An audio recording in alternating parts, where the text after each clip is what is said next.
Monday, October 13th.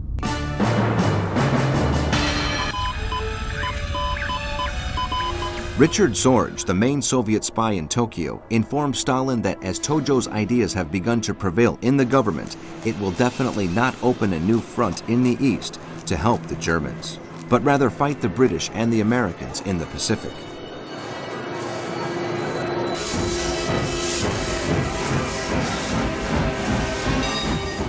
Meanwhile, the German tanks of Army Group Center capture Rizev. Kalinin is heavily bombarded with artillery fire.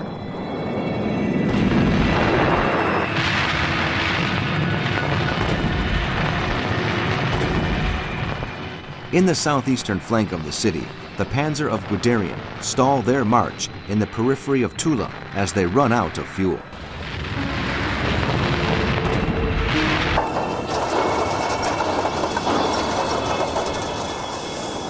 General von Bock and his officers are completely sure that they will soon move into the Russian capital and have transferred their headquarters to the town of Yuknov on River Kunava, 85 kilometers northeast of Kaluga.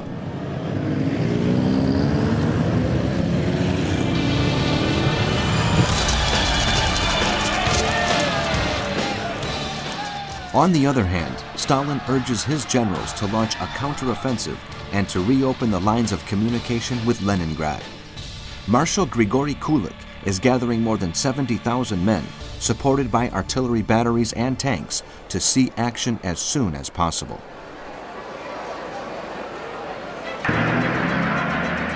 In Rostenburg, Poland, Hitler orders a sharp reduction of airstrikes against Great Britain.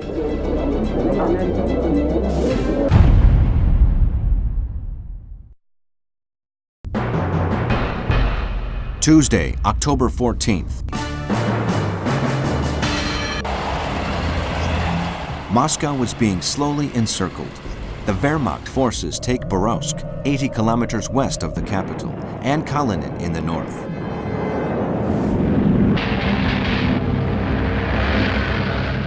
General Heinz Guderian sets up his headquarters south of Orel as he awaits supplies.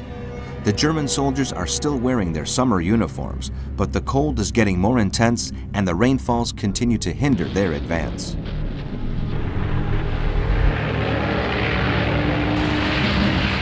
The troops of the Reich undertake Operation Karlsbad, the first German offensive against Soviet partisans in the area around Minsk and Smolensk.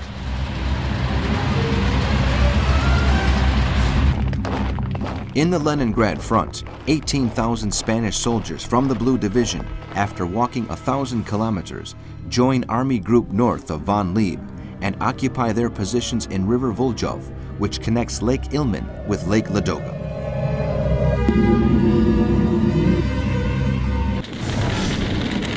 In the south, in Ukraine, the Soviet troops retreat and the Germans approach Rostov.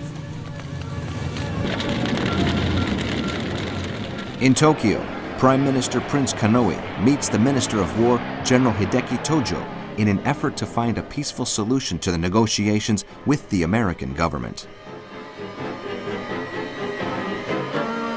Konoe intends to preserve peace. If it becomes necessary to reach a compromise in China, we will have to do so, he comments. Tojo rejects this completely, as he considers it a defeat before the United States.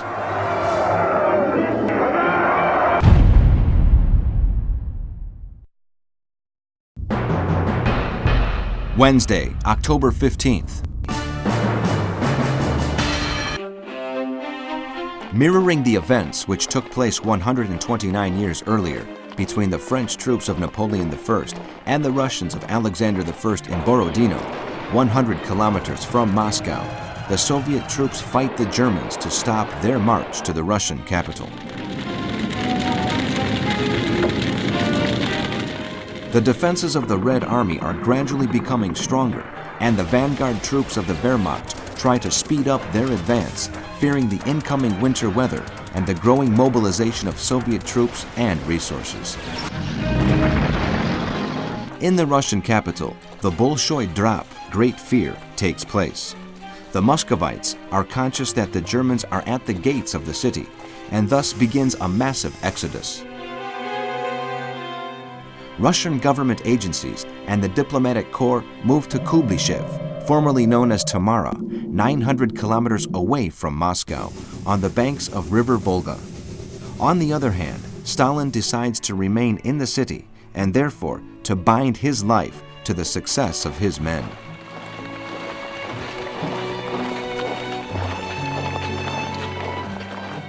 Some units of the armored columns of Army Group North, besieging Leningrad, head towards Tikhvin, located on both banks of River Tvikna, 200 kilometers east of the capital.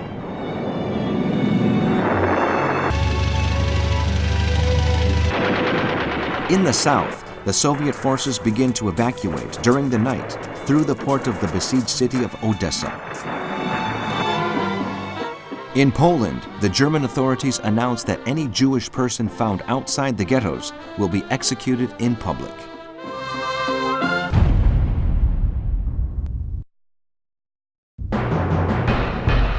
Thursday, October 16th.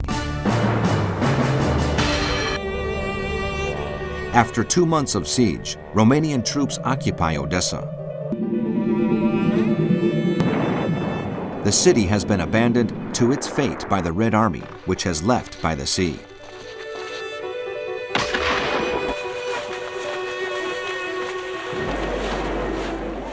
Army Group Center ends the cleansing operations in the sectors of Kaluga, Vyazma, and Kalinin.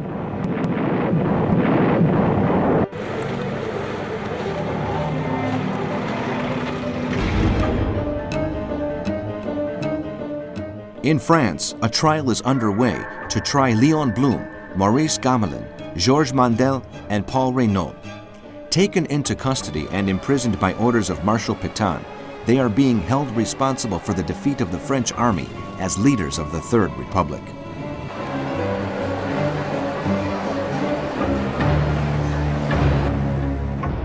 In Japan, Prime Minister Prince Konoye resigns after the successive failures to strike a deal with the United States and avoid the war. His successor, General Hideki Tojo, Minister of War, enjoys the support of most of the high commands of the army and leads the hardline elements of the Nippon government. The police of Tokyo arrests Soviet double agent Richard Sorge, who worked as a foreign correspondent for the German newspaper Frankfurter Zeitung. In Washington, Admiral Harold Stark, Chief of Naval Operations, aware of the possibility of a Japanese attack, warns husband Edward Kimmel, Chief of the U.S. Fleet in the Pacific, with its base in Hawaii.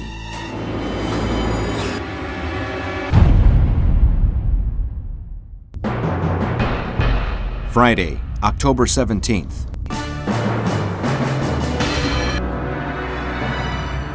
The appointment of General Hideki Tojo as Prime Minister alerts the governments of the United States, United Kingdom, and the Chinese nationalists of Chiang Kai-shek. The American Secretary of State, Cordell, in a press conference, describes Tojo as a boorish individual with a primitive mind and voices his fears of a coming war.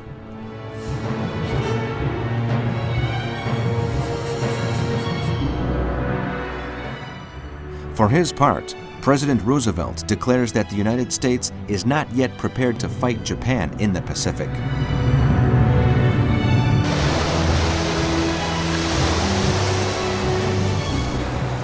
In the House of Commons, the Neutrality Acts are modified so that merchant vessels can carry weapons.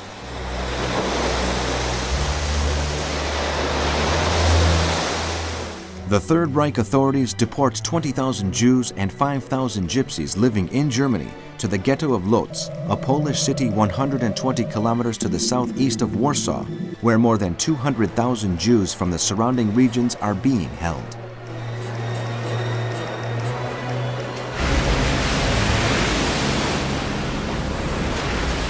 In the naval war, the American destroyer Carney is torpedoed by a German submarine south of Iceland when they came to rescue a convoy escorted by Canadian ships that came under fire.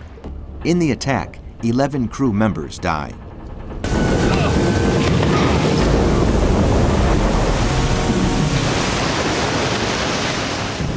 In the Mediterranean, the U-97 sinks the freighters Samos and Balmaha.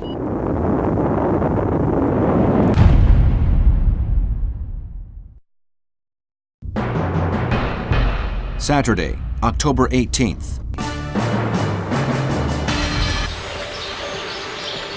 In Rostenburg, Hitler meets Dr. Fritz Todt, Minister of Armaments and Munitions, who was also in charge of restoring the infrastructures of occupied Russia.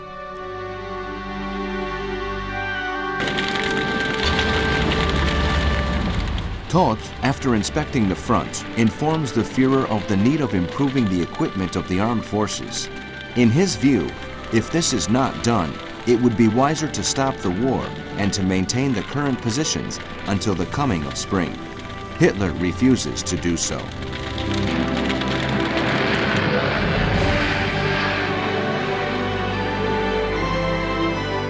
At the same time, the Spanish volunteers of the Blue Division, who have joined the Wehrmacht, arrive at the front south of Leningrad to replace the 126th German Division.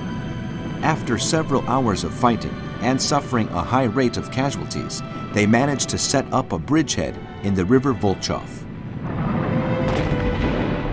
In the central area, after the loss of the first and second defensive lines, the tension in Moscow increases. The third line still resists, where anti-tank battalions have been formed, as well as anti-aircraft artillery batteries and trenches surrounded by barbed wire. In addition, around the city more than 30 kilometers of dragon's teeth to hinder the march of armored units, and thousands of houses have been turned into machine gun nests. In Berlin, Heinrich Himmler, commander-in-chief of the SS, orders Richard Heydrich, who is the head of the Protectorate of Bohemia and Moravia, to forbid Jews in his territory to travel abroad.